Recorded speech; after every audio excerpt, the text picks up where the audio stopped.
일단 부의 전제 조건은 돈을 소중히 여겨라입니다. 돈을 소중히 여겨라. 네. 우리가 알기로는 네. 월급이 많으면은 부자라고 생각하는데 네. 억대 연봉이라고 해봤자 사실 세금 떼고 나면은 그렇게 많지 않거든요. 네. 근데 그거를 뭐 하고 하는 다 쓰다 보니까 네. 정작 모은 돈은 없는 거예요. 네. 근데 반면에 진짜 외벌이로더라도 네. 어떻게 잘 이 소비를 쪼개서 모으시는 분들은 많이 축적을 하셨더라고요. 네. 네, 그 차이인 것 같았어요. 백만장자는 돈이 적게 드는 활동을 즐긴다라고 해요. 안녕하세요, 부인남입니다. 송이고 작가님과 좋은 책을 추천하는 코너죠. 사실 저희가 코너 이름도 지금 없는데 네. 지금 또 이렇게 꾸준하게 지금 하고 있는데 사실 그 재테크에 관련해서 이건 좀 읽어봐야 된다. 네. 라고 하는 책들을 지금 하나씩 소개를 하고 있습니다. 저번에 했던 그 아비투스 네. 책도 참 좋은 책인데 맞아요. 조금 어려워요. 네. 내용이 좀 어렵고 좀 심오한 내용들이 좀 있어가지고 맞아요. 그 읽으신 분들이 좀 어렵다. 라고 하는 좀 반응이 좀 있습니다. 네, 그래가지고 이번 책은 그래도 조금은 좀 쉽지 않을까. 맞아요. 라는 좀 그런 느낌을 좀 줄 수 있는 책을 저희가 준비를 해봤습니다. 그래서 이 책 읽어보신 분들 좀 많을 것 같은데 이웃집 백만장자 변하지 않는 부의 법칙이라는 책입니다.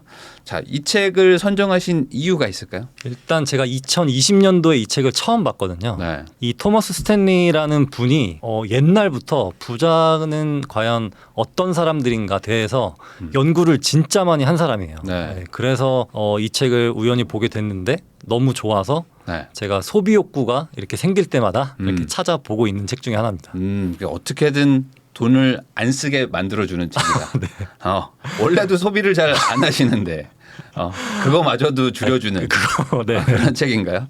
네, 그리고 또 그것뿐만 아니라 뭐 되게 뭐 배우자라든지 네. 뭐 자녀 뭐 그런 습관 투자 이런 거에 대해서 다 총망라되어 있어서 네. 되게 괜찮은 책이더라고요. 네, 그러니까 이게 전체적으로 그러니까 부자라면 이렇게 생각을 좀 하고 살아라라는 게 이제 다양하게 다 들어있는 네.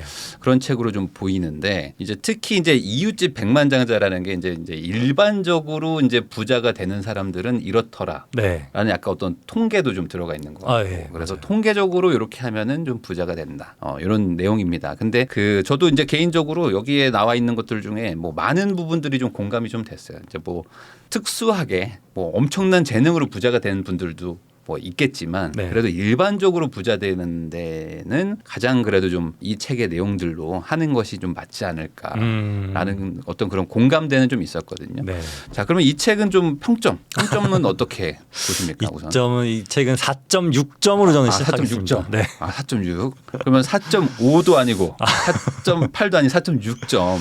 네. 이거 어떻게 평가를 하십니까? 이게 일단 데이터가 누적돼 있거든요. 네. 그 데이터를 통계로 자세하게 알려줘서 이게 되게 신뢰가 갔고요. 네. 그리고 또 제가 주변에서 봐왔던 네. 되게 우리 TV 보면 뭐 서민갑 부른 거 있잖아요. 네. 네, 그분들의 모습이 좀 담겨 있더라고요. 그러네. 서민갑부 느낌이 좀 있네요. 네. 그래서 그거와 좀 매칭이 돼서 네. 좀 점수를 후하게 주고 있습니다. 저도 4점대 중반은 줘도 되지 않을까라는 네. 생각이 좀 드는데 우선 이 책 하나로 꽤 많은 부분을 좀 해결할 수 있다는 점. 네. 그런 것들 그리고 이제 좀 일반적으로 적용을 하기 좋은 부분들이 좀 많다는 거. 그러니까 읽을만 하다라고 생각하시면 될 것 같아서 전체적으로 평점이 괜찮다라고 네. 볼 수 있고 근데 중간중간에 조금 뭐 뜬구름 잡는 얘기도 약간씩은 있습니다. 맞아요. 그런 건 어쩔 수 없는 것 같지만 네. 그럼에도 불구하고 책 구성이나 이런 거는 아주 괜찮다라고 생각합니다. 요 그 저자분은 어떤 분이에요? 그 미국에서 네. 되게 오랫동안 네. 인기를 끌고 있는 백만장자 불변의 법칙이라는 책이 있는데 네. 그 책을 쓰신 토머스 스탠리라는 분인데 이분이 이 후속작으로 이웃집 백만장자 이 책을 쓰시다가 네. 갑자기 돌아가셨어요. 아. 이게 왜 돌아가신지 모르겠는데 네.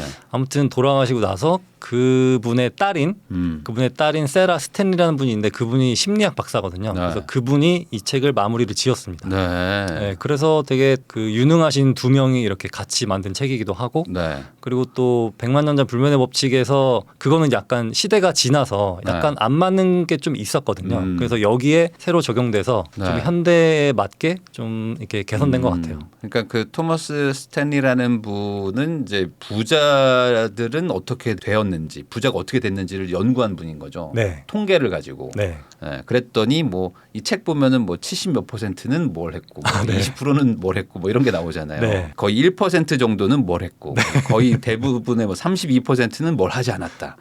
뭐 이런 얘기들이 막 나오는 게 그 데이터가 거기서 나온 거군요. 네. 근데 뭐 이 책을 이제 얘기하기 전에 뭐 좀 전제 조건이 있다. 뭐 이런 얘기도 이제 하셨는데 이게 무슨 말입니까? 일단 부의 전제 조건은 돈을 소중히 여겨라입니다. 돈을 소중히 여겨라. 네.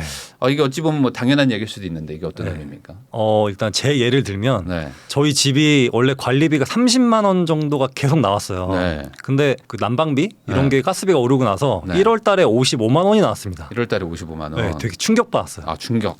그래서 야, 안 되겠다. 우리 아. 보일러 끄자 아. 해가지고 끄고 살았더니 2월 달에는 45만 원이 나왔어요. 네. 이것도 안 되겠다 싶어가지고 키지 마 해가지고 다 끄고 네. 진짜 잘 때만 최소한만 틀고 네. 막 잠옷 두꺼운 거 껴입고 이 결과 35만 원으로 줄였거든요. 네. 그래서 55만 원에서 35만 원으로 준 거예요. 네. 그래서 저는 사실 이럴 필요가 있을까. 이렇게 겨울이 사실 뭐 한 3개월밖에 안 되는데 네. 그냥 따뜻하게 사는 게 어떨까. 이런 생각을 가지고 있었는데 제 네. 아내가 네. 이거 너무 아깝다. 네. 그러면서 제가 딱 든 생각이 내가 돈을 소중히 여기지 않고 있었구나. 네. 내가 자만하고 있었구나. 아. 이 생각이 들면서 네. 반성하는 계기가 됐어요. 그 돈을 낭비하신 건 아닌 게 이게 지금 물가가 올라가지고 원래 쓰던 대로만 써도 사실 막 20만 원씩 30만 원씩 올랐다고 네. 많이들 그러거든요. 네. 그러다 보니까 지금 펑펑 쓰신 건 아닙니다. 그러니까 지금 원래 30만 원 쓰셨던 게 30만 원이 똑같이 나왔다는 거는 네. 훨씬 더 아끼신 거기 때문에 아. 아까 말씀하신 대로 그렇다면 거의 지금 극기훈련 수준으로 사셨던 건데 겨울에 지금 30만 원은 불가능한 수준이거든요. 지금 다른 집들 그쵸. 다 지금 2배 나왔습니다. 아. 저도 지금 한 2배 나와가지고 충격을 받은. 근데 저희 집은 지금 어쩔 수 없이 그냥 충격 받은 상태로 3달 네. 그냥 갔어요. 그냥 어쩔 수 가셨어요? 없이. 아. 이거 도저히 저희 집이 좀 주상복합이어서 네. 너무 추워서 안 틀면 너무 춥거든요. 그래가지고 그냥 충격 받은 상태로 충격의 3개월을 보내고 이제는 조금 날이 좀 따뜻해져서 그래서 난방 지금 껐습니다. 날이 좀 더워지고 있잖아요. 네. 근데 제가 더위를 많이 타는 편이라 에어컨을 많이 틀고 살거든요. 네. 근데 이거 지금 또 요금 폭탄 나올까봐. 폭탄 무조건 나오죠 이번 달에. 그래서 네, 다음 미리 좀 준비를 하고 있는 게 네. 그 무슨 얼음 조끼라고 있대요. 얼음 조끼. 근데 그래서 얼음 조끼를 입고 있으면 시원하다고 하더라고요. 그러겠죠. 그래서 그거를 네. 제 자녀 거 하나 네. 그리고 제 아내 거랑 제 거 하나씩 네. 이렇게 준비하려고 하고 있어요. 그래요. 뭐 에어컨 바지라고 뭐 이런 것도 있는데 그 무슨 몸빼 바지 같은 거 큰 거 네. 그런 거랑 뭐 커다란 부채 같은 것도 제가 하나 다음번에는 하나 드리도록 하겠습니다. 네. 네. 그렇게 해서 또 그러면은 35만 원 안에 막으시는 걸로. 네. 아, 그래서 돈을 좀 소중히 여기기 위해서 네. 여기 토머스 스탠리라는 분이 강조를 하셨으니까 네. 저도 여기를 따르려고 합니다. 되게 소중히 여기시려고. 네. 여름엔 조금 틀어도 사실 그런가요? 괜찮을 수 있거든요. 네. 또 올해가 또 폭염이라는 얘기가 있습니다. 아, 네, 그러니까 그 40만 원 정도로 40만 원 정도. 타협을 좀 하시는 것도 나쁘지 않지 않을까. 근데 이게 사실 이게 물가도 많이 올라가지고 네. 지금은 과거의 기준으로 하기는 조금 어려움은 좀 있습니다. 네. 그래서 이제 보시는 분들 입장에서 맞아 나도 너무 올랐기 때문에 좀 줄여야지라고 생각하시는 분들도 있겠지만 쉽지 않다. 자, 그리고 이 책에 나오는 것들 보면은 그 얘기가 있어요. 뭐 고소득자들이라고 해가지고 부자가 되는 거 아니다. 그리고 뭐 의사 얘기가 막 나오면서 네. 의사들은 어쩔 수 없이 막 그 소비를 막 많이 한다. 네. 이런 얘기들이 막 나오는데 이 소득이 재산이 아니다. 맞아요. 이 내용을 좀 설명해 주시면 좋을 것 같아요. 네, 이게 우리가 알기로는 네. 월급이 많으면은 부자라고 생각하는데 네. 실제로 제 주변만 봐도 되게 고소득자인데 음. 자산이 하나도 없어요. 네. 그냥 거의 받는 대로 거의 다 쓰는 것 같아요. 네. 특히나 뭐 억대 연봉이라고 해봤자 사실 세금 떼고 나면은 그렇게 많지 않거든요. 네. 근데 그거를 뭐 하고 하는 다 쓰다 보니까 네. 정작 모은 돈은 없는 거예요. 네. 근데 반면에 진짜 외벌이더라도 네. 어떻게 잘 이 소비를 쪼개서 모으시는 분들은 많이 축적을 하셨더라고요. 네. 네, 그 차이인 것 같았어요. 이 책에 보면은 그 부자라고 할 수 있는 분들은 자산 대비 소득 비율이 뭐 8.4%인가 뭐 이런 얘기가 있습니다. 그러니까 예를 들어 뭐 아주 극단적으로 얘기해서 내가 내가 연봉이 8,400만 원이다. 네. 그러면은 10억 정도를 가지고 있는 거죠. 근데 이 비율보다 안 되는 분들이 훨씬 많을 겁니다. 네. 지금 뭐 내가 연봉이 8,400인데 뭐 현금이나 뭐 재산을 뭐 순 자산 따져 보면은 한 2, 3억도 안 되는 분들도 많을 거예요. 맞아요. 다 대출이고 뭐 네. 다 빚이고 이러신 분들도 많을 거란 말이죠. 그러니까 그 말은 뭐냐? 내가 소득은 높은데 다 어디다 막 쓰고 있다는 거죠. 근데 여기 보면은 그 워렌 버핏은 네. 그 비율이 소득 대비 자산 비율이 0.08%인가? 뭐 그래요. 0.008%인가?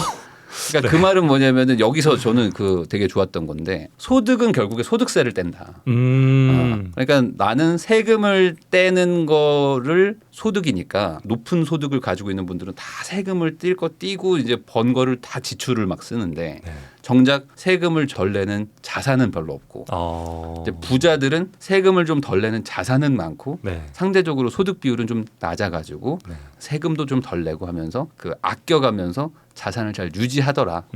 그걸 극단적으로 잘하는 사람이 워렌 버핏이다. 뭐 이런 내용들이 좀 있습니다. 네. 그러니까 이제 고소득자라고 해서 꼭 부자는 아니다. 그리고 또 고소득자들은 또 그 고소득자라는 이미지를 또 유지할 수밖에 없다 보니까 소비가 또 많잖아요. 네. 특히 이제 의사 이러면은 의사로서의 어떤 그 소위 말하는 품위 유지비 네. 이런 것들 때문에 뭐 좋은 차도 타야 되고 네. 이런 것들이 있는데 주변에서 혹시 뭐 그런 거 보신 적 없으십니까? 제 아는 분이 어디 마포에 살다가 자녀를 교육을 위해서 그 반포 쪽으로 이사 갔거든요. 근데 그 반포 네. 그 학원 차를 기다리는데 네.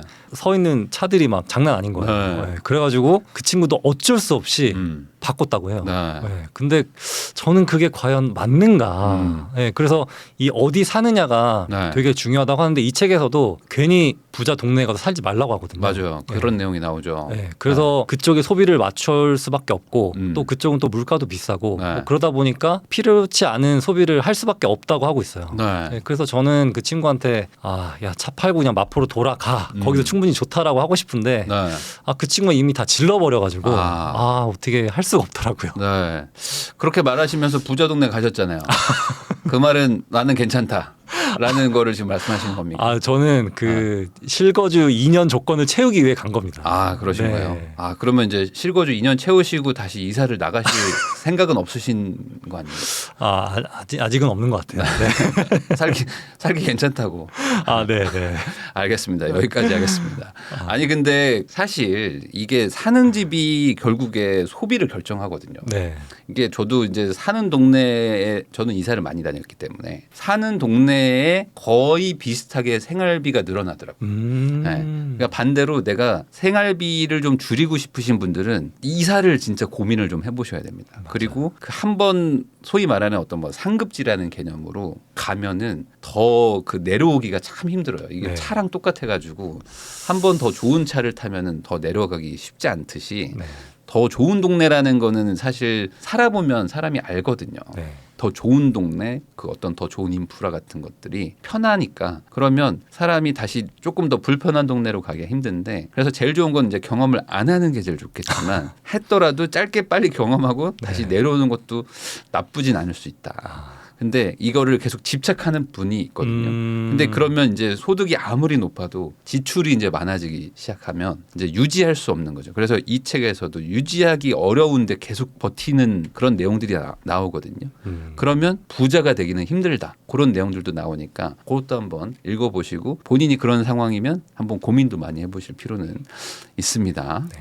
그리고 이 책에 나오는 어떤 성공 방정식, 부자의 성공 방정식 같은 것들도 좀 있는데 네. 그런 것도 하나 소개 좀 해주시죠. 여기서 8가지를 말하고 있는데요. 그 현재나 미래나 성공을 보장할 요인은 노력, 성실성, 집중력이다. 네.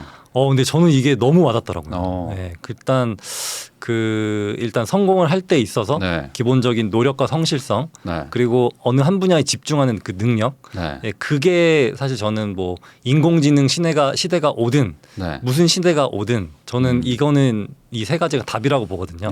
네. 그래서 여기서 이렇게 적나라하게 딱 풀어주고 있어서 네. 너무 가슴에 와닿고요. 그 다음에 또 하나는 백만장자는 돈이 적게 드는 활동을 즐긴다라고 해요. 네. 근데 저 이걸 보고 네. 제가 생각나더라고요. 네. 왜냐하면 저는 가족들하고 놀 때 그 네. 캠핑 의자 3개 딱 들고 네. 한강으로 갑니다. 네. 네, 그래서 한강에서 이렇게 의자 펴놓고 음. 김밥이랑 그 컵라면 이렇게 먹고 그러거든요. 네. 그것만 해도 사실 충분히 너무 즐거워요. 음. 근데 어떤 분들은 막 되게 비싼 호텔 가고 네. 어디 비싼 리조트를 가야만 즐거운 것처럼 생각을 하는데 네. 사실은 그냥 공원에서 그냥 바람을 맞는 것만으로도 그리고 공 차고 노는 것만으로 사실 충분히 즐겁거든요. 네. 네, 그래서 취미 활동이나 어떤 뭐 여행 이런 거에 돈을 많이 쓰지 않는다고 합니다. 네. 그 즐거움은 본인만 즐겁고 아내분과 아이는 아빠 다른 거 좀 하고 싶다고 혹시 지속적으로 말하진 않나요? 아, 그럴 수도 있을 것 아빠 같아요. 한강 그만 가자. 또 한강이야라고 말하진 혹시 않나요? 아, 그래서 애가 지금 뭐 친구네 가고 싶다. 농담입니다. 네. 아니 근데 저도 이거에 100% 동의하는 게 사실 돈을 써야지만 즐겁진 않거든요. 네, 네. 그래서 저도 이제 한강을 즐겨 갑니다. 근데 그렇게 가면 좋아합니다. 아이들은 사실 아빠나 엄마랑 있는 걸 좋아하는 거지 뭔가 돈을 써야지만 그 좋은 건 아니잖아요. 네. 그래서 저도 애랑 뭐 이렇게 자전거를 탄다거나 뭐 이런 걸 하는 거를 좋아하는데 막상 또 그런 거를 너무 좀 뭐랄까 별로라고 생각하시고 무언가 돈을 써서 뭔가 다른 거를 해야 의미 있다고 생각하시는 분들이 많아요. 근데 맞아요. 그런 분들의 좀 공통점이 있습니다. 그런 분들의 공통점은 뭔가 인스타를 한다거나 아. 무언가 남에게 표시를 하는 행위를 함으로써 만족감을 얻는 것 같아요. 그러면은 이제 작가님은 그런 거에 대한 좀 그 니즈가 없으신가 봐요. 뭔가 어딘가 뭔가를 올린다거나 업로드를 해가지고 좋아요, 하트를 받는다거나 이런 거에 대한 욕구가 좀 없으신가요? 좋아요 받는 욕구 전혀 없고요. 사실 제가 되게 올리고 싶은 사진들이 있는데 위화감이 들까봐요. 그건 아니고 초고가 취미 같은 게 있으신가요? 아니, 제가 즐겨 먹는 반값 바나나 이거 항상 사진을 찍거든요. 네, 반값 바나나. 네. 2,100원을 1,900원으로 할인받았다 이런 걸 막 올리고 싶은데 네. 이거 올리면은 또 뭐 그럴 수 있다. 그럴까봐 네. 안 올리고 있습니다. 그거를 올리는 게 오히려 조금 욕 먹을 수도 있을까봐. 네네. 아, 너 왜 나한테 죄책감 들게 하냐 이럴까봐 네. 그렇게 그렇죠. 못 올리고 있죠. 근데 그런 거를 올리는 거 말고 네. 돈을 쓴 거를 올려야지만 좀 뭔가 자기가 되게 좀 잘 살고 있다고 느껴진다라고 생각하는 그 마인드는 뭐라고 생각하세요? 그거는 뭘까요? 네. 이걸 어쩌면 고치려면 어떻게 해야 될까요? 왜냐면은 계속 그렇게 점점 더 그 심해지잖아요. 어떤 그 소비를 간다는 거. 소비로 계속 그 뭔가 만족을 찾으려고 하는 거 있잖아요. 뭐 좋은 예가 네. 어디 뭐 호텔이나 리조트 가면은 네. 인피니티 풀이라고 하나요? 네. 이 남자분은 수영복을 입지도 않았어요. 여성분만 수영복을 입고 너무 안타까운 현장이죠. 네. 막 남자분이 엎드려서 찍고 네. 막 점프해서 찍고 네. 막 그런 모습을 많이 보긴 하는데 네. 그거는 잘 모르겠어요. 뭐가 정답인지 모르겠어요. 네. 근데 이런 거를 없애려면은 사실 자산을 취득해 보는 게 가장 좋은 것 같아요. 네. 자산 취득하는 순간 이게 뭔가 좀 탁 깨우침이 하나 있거든요. 네. 네, 그래서 아마 이런 경험이 있으신 분들은 무슨 말인지 아마 알 것 같아요. 그러니까 네. 돈으로 돈을 벌 수 있다. 네. 그러니까 돈이 불어난다라는 경험을 하면 돈을 쓰고 싶어지지 않는다. 네. 이 말인가요? 네. 근데 돈은 그냥 쓰는 거야. 돈은 소비하는 거야라는 것만 경험하시는 분들은 돈을 씀으로써 행복한데 돈은 불어나는 거야라는 경험을 하는 분들은 돈은 아껴가지고 모아서 불려야 돼. 그게 행복한 거야라는 생각으로 바뀐다. 맞아요. 네. 근데 정확히. 저도 거기는 좀 동의를 하는 게 저도 옛날에는 20살 막 19살 17살 때는 돈 막 썼거든요. 뭐 저도 20살 21살에 정신 차린 케이스인데 20살 때만 하더라도 용돈 받고 알바해서 네. 한 13일 만에 다 써버리고 나머지 17일은 친구한테 얻어먹고 야 다음 달에 내가 살게 막 이러고 살았는데 근데 그때는 뭐 당연히 뭔가 돈을 벌어본 적이 없으니까 불려본 적이 없으니까 막 썼거든요. 근데 이게 돈을 한번 벌어보니까 주식으로 한번 벌어보니까 야 이거 돈을 그러니까 그때부터는 불어나는 존재인 거예요 돈이. 네. 그러니까 돈을 어디서든 구해야 되니까 못 쓰겠더라고요 그때부터. 물론 쓰긴 썼지만 그래도 많이 못 쓰겠더라고요. 그러니까 이제 막 돈을 아끼게 되고 모으게 되고 나중에 막 부동산 투자하면서 불어나니까 어떻게든 막 모으고 네. 나중에는 빌리게 되더라고요. 빌려가지고 막 돈을 불리고 막 이러는 걸 하면서 소비의 어떤 그런 게 자연스럽게 좀 줄어들 그런 경험을 좀 해봤기 때문에 여러분들도 좀 내가 소비를 좀 과하게 하고 있다. 그럼 내가 불려본 경험이 없을 수도 있다. 이렇게 생각하시면 맞지 않을까 생각합니다. 그 아까 노력, 성실성, 집중력 요 얘기 하셨는데 네. 성실성하고 노력은 좀 우리가 많이 들어본 거란 말이죠. 네. 집중력은 뭐라고 생각하세요? 집중력? 이것저것 해보는 것보다는 일단 내가 꽂히는 거 하나를 파보는 게 더 중요한 것 같아요. 부동산에 꽂혔다면 부동산을 열심히 하든지 주식에 꽂혔다면 주식을 열심히 하든지 근데 뭐 요것도 해보고 저것도 해보고 뭐 블로그도 조금 하다 말고 이런 건 집중력이 부족하다고 보거든요. 네, 그래서 너무 다른 사람들의 말을 막 그렇게 많이 듣지 말고 나만 집중할 수 있는 무언가를 발견하는 게 좋은 것 같아요. 하긴 꽤 요즘에는 많은 분들이 돈을 벌고 부자가 되겠다는 마음이 많다 보니까 그런 방법을 찾는데 다양한 방법들이 있잖아요. 네. 그러다 보니 이거저거 여러 가지 다 해보신단 말이죠. 근데 그러다 보니까 오히려 너무 산만하게 네. 하다가 안 되면 말고 그러면 또 다른 거 하다가 말고 막 이렇게 하시는데 그런 거보다는 하나 좀 진득하게 파봤으면 좋겠다 이런 얘기를 해주신 것 같습니다. 또 이 책에 또 그런 내용들이 있어요. 또 그 결혼을 좀 뭐 잘해야 된다. 뭐 배우자 잘 만나야 된다. 이런 얘기들도 있는데 결혼을 또 잘하셨으니까 한마디 또 해주시죠. 어떤 사람들을 만나야 되는가? 네. 일단 저는 제가 결혼하기 전에 뭐 연애도 거의 몇 번 못 해봤거든요. 네, 여보, 사실이야 여보. 네. 그런데 만나면서 이 정도 여자랑은 결혼을 해도 되겠다. 이런 생각이 드는 경우가 있으실 거예요. 근데 이거 말고 이 여자가 아니면 나는 죽는다. 나는 이 여자 아니면 진짜 못 산다. 이런 생각이 딱 들어야 그런 분들하고 결혼하는 게 저는 맞다고 봐요. 그런 생각이 들었었다. 네. 본인은. 네. 그리고 또 하나는 뭐냐면 외운 것처럼 대답을 하십니다. 그리고 제가 질문을 거의 하자마자 알겠습니다. 그리고 또 하나는 그 사소한 일로 자주 싸우면 그거는 결혼을 해서도 계속 싸우게 될 것 같더라고요. 그래서 제가 과거에 만났던 그 몇 명 안 되는 그 사람들하고는 사소한 일로 좀 부딪혔다면 지금 아내와 연애할 때는 거의 부딪힌 적이 없었어요. 네, 그래서 정말 결혼을 결심한 것 같았습니다. 네, 이 결혼은 저도 그 증폭기 같은 거라고 생각하기 때문에 결혼은 증폭기거든요. 그러니까 연애 때 뭔가 문제가 있으면 그걸 거의 대부분 증폭시킵니다. 그러니까 그 연애 때 사이가 뭐 좋은 것도 증폭을 시키지만 안 좋은 문제들을 대부분 더 증폭시켜서 뭐 대부분 그 연애 때 착각하는 게 뭐 예를 들어 뭐 바람기가 있는 남자나 바람기가 있는 여자가 있으면 나를 만나면 뭐 그게 잠재워질 거야라고 생각하는 분들도 있거든요. 근데 아니다. 증폭된다 오히려 더. 그런 일이라고 생각하시면 될 것 같고 그리고 이제 뭐 본인이 어떤 뭐 부자가 되고 싶고 내가 막 투자 마인드가 크고 나는 뭐 절약을 해가지고 난 뭐 점점 더 앞으로 경제적인 자유를 얻을 거야라고 생각하는 사람들이 만나면 그것도 증폭되는 거죠. 증폭되죠. 그런 것도 더 잘 되니까 긍정적인 것들을 가지고 있는 사람들끼리 만나면은 되게 좋은 의미의 증폭기로 쓸 수 있다고 생각하시면 될 것 같아요. 그러니까 그래서 저한테 뭐 이렇게 가끔 질문을 주신 분이 있는데 어떤 여성분인데 여성분은 되게 부동산에 관심이 많으세요. 근데 남편분이 우리나라 망했다. 뭐 부동산 진짜 끝났다. 진짜 10년간 이제 장기 침체 올 거다. 뭐 이런 말을 너무 많이 하기 때문에 자기가 뭘 할 수 없다는 거예요. 그래서 제가 답을 드렸습니다. 몰래 하시라. 그렇지. 몰래 이렇게 하고 나서 결과를 보여주시면 남편도 따라올 거다라고 그렇게 설명을 드렸는데 근데 그게 만약에 뜻이 맞지 않는다면 정말 어려울 것 같긴 해요. 그 부정적인 것도 증폭을 막 시키기 때문에 이게 참 어려움이 있어요. 그러다 보니까 이제 처음 만날 때 잘 만나야 되는데 이 이웃집 백만장자들은 그러면 뭔가 그 공통적인 배우자 상을 만난 건가요? 그러면 그분들은 뭐 어떤 부분에서? 첫 번째 조건은 바로 정직입니다. 정직하라. 정직하다. 정직한 배우자를 만난다. 어떤 사람 만나면 그 사람이 과거에 무슨 말 했는지 기억도 못하고 그리고 자꾸 말이 조금씩 바뀌고 그리고 어떤 것을 확대 해석하고 뭐 축소 해석하고 이렇게 그건 말빨이 좋을 수도 있는데 그런 사람들이 있는데 이런 사람들은 좀 멀리했다고 해요. 그렇죠. 아무래도 이제 장기간 오랜 기간 같은 길을 가야 되는 배우자다 보니까 믿을 수 있는 사람을 만나라 라는 게 이제 뭐 기본이겠죠.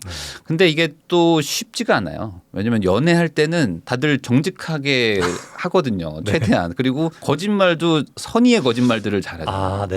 되게 좋은 사람인 것처럼 얘기를 많이 하는데 실제로 결혼하고 돌변하는 경우도 많거든요. 그런 케이스 혹시 주변에서 보셨습니까? 결혼하고 좀 바뀌었다. 많이 봤죠. 저는 좀 봤습니다. 저는 좀 그런 분들을 좀 봐가지고 네. 한 몇 년 잘 사귀시고 결혼했는데도 네. 이제 확 바뀌어가지고 안 좋게 헤어지고 이런 경우들도 봤거든요. 그러니까 이게 그 연애 때 모습이 그 진짜 모습이냐 이거를 무조건 또 믿을 수 없는 경우도 또 있습니다. 그러니까 정말 이 사람을 잘 봐야 되는데 네. 물론 연애 경험이 많이 없으셨다고 하셨지만 그 아까 말한 대로 이 사람 아니면 죽겠다라는 네. 확신을 어떻게 가지신 겁니까? 제 아내가 네. 저랑 데이트를 하다가 네. 제가 아내의 그 셔츠를 봤는데 이 와이셔츠였는데 와이셔츠가 되게 낡았더라고요. 네. 그래서 이거 왜 이렇게 낡았지 이렇게 좀 봤어요. 그러니까 제가 묻기도 전에 사실 이거 중학교 때 산 거야 그러더라고요. 네. 이 여자다. 네, 그래서 중학교 때 산 걸 30살 돼서 입어? 이거는 네. 진짜 말이 안 된다. 이건 완전 내 스타일이다. 일단 거기서 시작을 했어요. 그거다. 네. 안 쓸 것이다. 돈을 네. 안 쓸 것이다. 네네. 저만큼 짠돌이가 있을 거다. 네. 왜 그러면은 결혼하기 전부터 짠돌이 짠순이에 대해서 약간 그 기준을 되게 높게 주셨군요. 예, 제가 투자를 결혼하기 전부터 했기 때문에 일단 저의 박자를 맞추려면 네. 이 정도 사람은 돼야 된다. 이게 좀 있었거든요. 네. 저는 그 만났을 때 부자 아빠 가난 아빠 1권을 다 이렇게 선물을 했었습니다. 부자 아빠 가난 아빠 1권. 와, 네. 네, 그러면 대부분 다 그 책을 거의 이제 쓰레기 보듯이 이런 사기꾼 책을 왜 주냐 이러다가 이제 지금의 와이프가 그 책을 보고 네. 감명 깊게 읽었다면서 이렇게 장문에 이렇게 그걸 줬거든요. 문자를 줬거든요. 우와. 그래서 이 여자다라고 생각을 했었죠. 이게 결국에 다 자기가 바라보는 방향을 같이 보느냐, 그걸 가지고 이제 좀 판단하는 것 같아요. 네, 그래서 이 책에서도 네. 아내와 남편은 한 팀이다. 이게 뭐 축구팀, 야구팀처럼 네. 한 팀이라고 생각하면은 네. 어떤 서로가 뭔가 판단을 할 때 좀 어려울 때가 있잖아요. 네. 그런 거에 서로 도움을 주고 네. 서로한테 이렇게 힘을 준다고 합니다. 하긴 같은 편이죠. 같은 편인데 이게 그 남편이라는 게 맨날 뭐 남의 편 이렇게 얘기하는 것처럼 정말 그 반대로 가기 시작하면 네. 너무 힘든 거죠. 이게. 네. 매일 만나는 사람이 반대편이니까 사실 얼마나 힘들겠어요. 그런데 이미 결혼한 분들은 어떡합니까? 막 이렇게 많이 와요. 맞아요. 보통 잘 사시는 분들은 고민이 없으셔가지고 뭐 질문도 안 하시는데 네.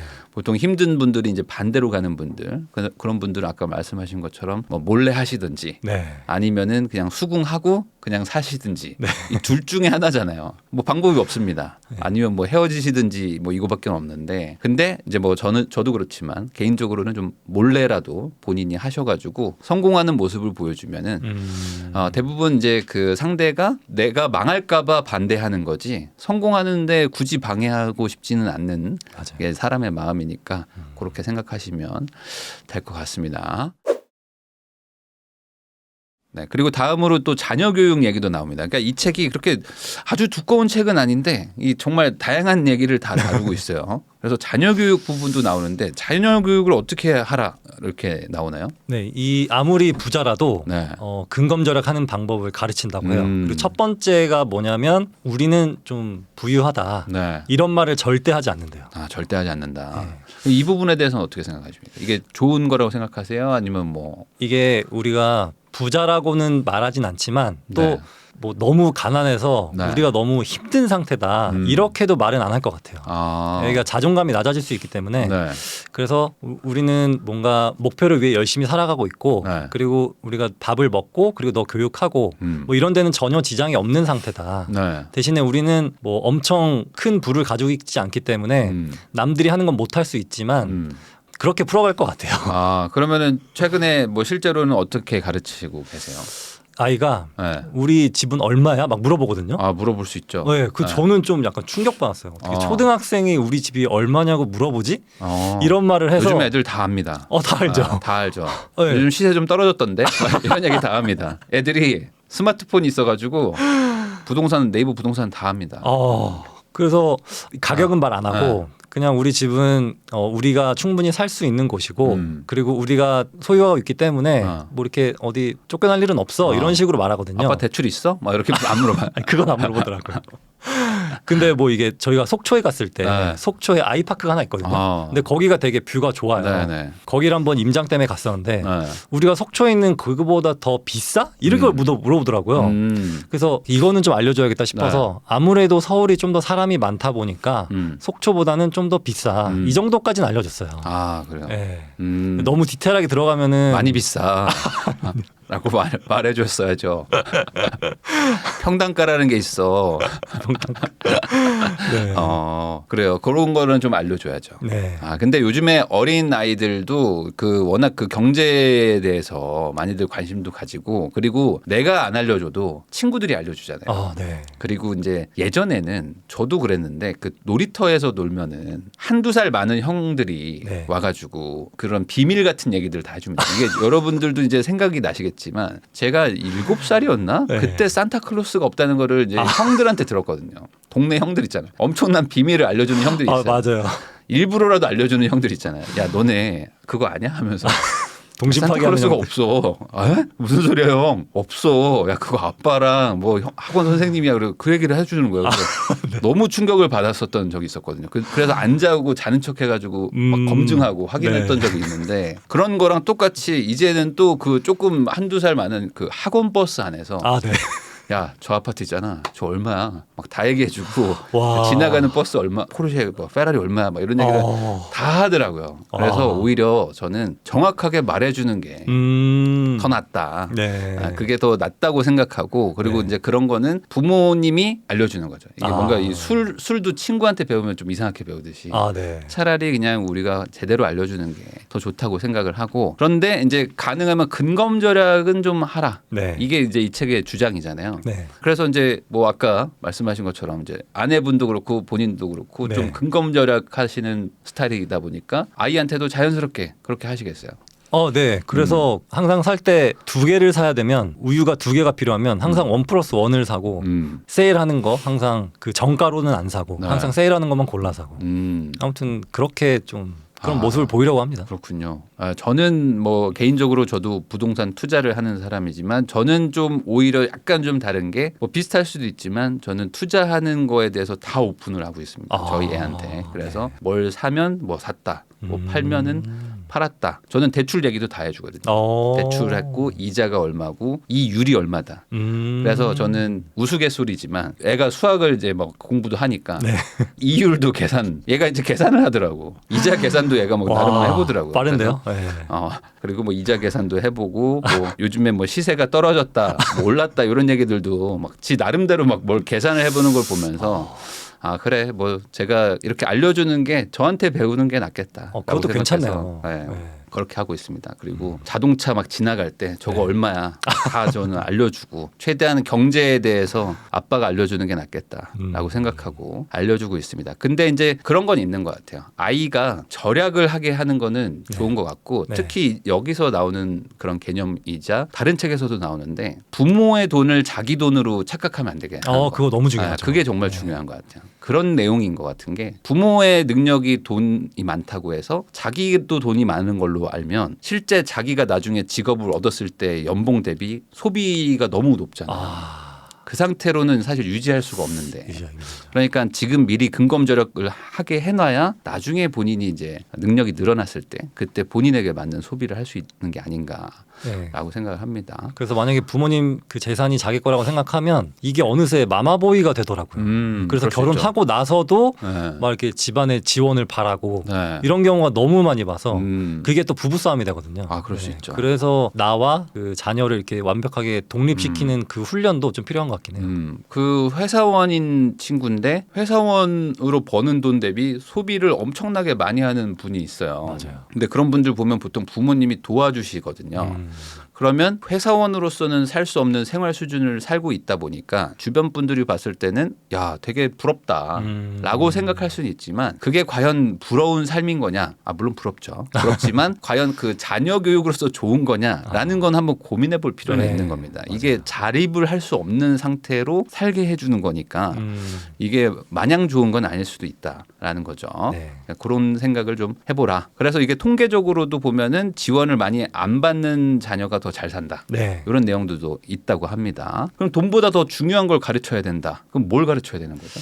이 책에서는 뭐 건강, 사랑, 그 친구, 그리고 자립할 수 있는 능력 네. 이런 거를 말하고 있는데 확실히 이 건강, 사랑, 친구 이게 결국에는 부를 만들어주는 기본 요소 같아요. 네. 친구도 누구를 만나느냐 네. 이것도 되게 중요하고 내가 건강하느냐도 중요하고 또 사랑도 어떤 사람과 이렇게 사랑하느냐도 중요하고 네. 또 뭔가 자립할 수 있는 그런 능력, 용기 이런 것도 갖추고 있어야만 결국에는 경제적 자유를 이룰 수 있다고 보거든요. 네. 네, 그래서 돈보다 중요한 것들이 일단 갖춰져야 돈을 네. 이렇게 벌 수 있는 것 같아요. 특히 뭐 건강과 사랑, 친구 다 좋은 단어들인데 어찌 보면은 우리가 또 돈만 생각하다 보니까 네. 돈에 대해서만 좀 많이 가르치려고 하고 돈 잘 벌 수 있게 공부만 막 시키려고 하는데 그런 것보다 더 중요한 게 많다는 것도 자녀 교육을 많이 잘 하라라는 것도 좀 내용에 좀 나옵니다.